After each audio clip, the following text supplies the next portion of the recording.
তারা হচ্ছে দেশের শত্রু, জাতির শত্রু, জনগণের শত্রু। হ্যাঁ, তাদেরকে এই দেশ থেকে তাড়াতে হবে।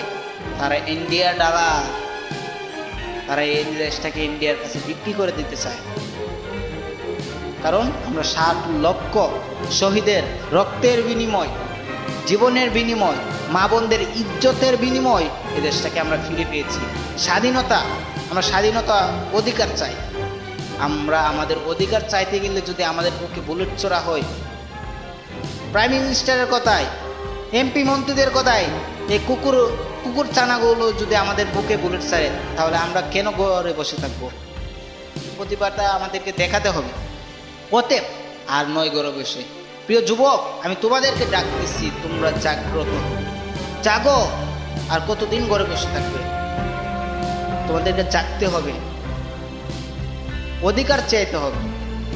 যদি তুমি মনে করো যে তুমি ঘরে বসে অধিকার পেয়ে যাবে, এটা ভুল ধারণা। এটা সেই দেশ নয় যে দেশে তুমি ঘরে বসে অধিকার পাবে।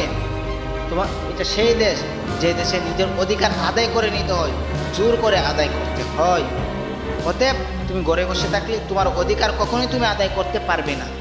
অতএব তোমাকে জাগতে হবে, তোমাকে জেগে তোমার অধিকার আদায় করতে হবে। তুমি আর কতদিন ঘরে বসে থাকবে? আজকে আমাদেরকে বলা হয়েছে কি যে আমরা রাজাকার, শুধুমাত্র কোটা পাবে মুক্তিযোদ্ধার নাতিপুতি, মুক্তিযোদ্ধারা। কই ভাই? আমি তো কাউকে দেখলাম না। সঠিক যে মুক্তিযোদ্ধা, তার পরিবার তো কোনোদিন কোটা পেয়েছে বলে আমার তো মনে হয় না। তারা শোকে দুঃখে মরতেছে, তারা না খেয়ে মরতেছে। কোনো প্রকৃত মুক্তিযোদ্ধা তো আমি দেখলাম না খেয়ে মরতে, তারা কোটা পেত। কই? কোথায় তোমার অধিকার? যারা সঠিক মুক্তিযোদ্ধা তারা কোটা পায় না, যারা সঠিক মুক্তিযোদ্ধা তারা অধিকার পায় না। সে অধিকার থেকে তারা বঞ্চিত, লাঞ্ছিত।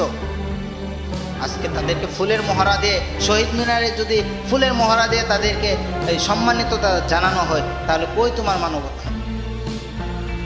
একজন শহীদের মা জননী যদি সে সুখে দুঃখে মরে, না খেয়ে মরে এই দেশের ভিতরে, একটা স্বাধীন বাংলাদেশের ভিতরে, যার ছেলে এই দেশের জন্য শহীদ হয়েছে, যার বাবা এই দেশের জন্য শহীদ হয়েছে, সেই যদি এই দেশে কোটা না পায়, তুমি কাকে কোটা দিচ্ছ?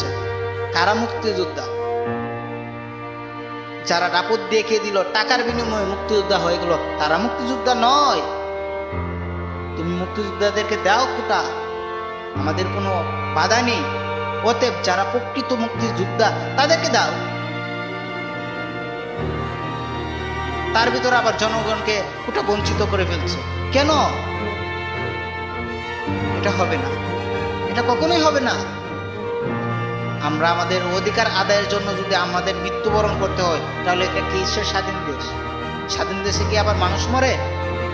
তোমাদের পোষা কুত্তা পুলিশ টুস টুস টুস টুস করে আবু সাইদকে গুলি করে দিল।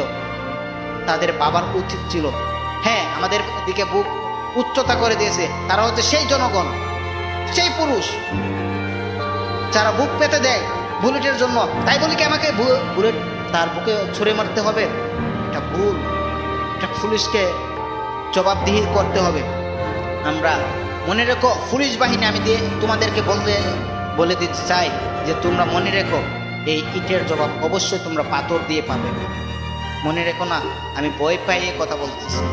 তোমাদের এই ইটের জবাব অবশ্যই পাথর দিয়ে আমরা দেব, এবং ভয়ঙ্কর পাথর, যে পাথরে অগ্নিয়ম প্রকার, যে পাথর একদিক দিয়ে চললে অন্য দিক দিয়ে বের হয়ে যায়, কখনো সেই পাথর নষ্ট হয় না, সেই ধরনের পাথর দিয়ে তোমাদেরকে আমরা আঘাত করব। তোমাদের শরীরে আজকে পোশাকের জোর, ক্ষমতার জোর, কতদিন তোমরা করবা?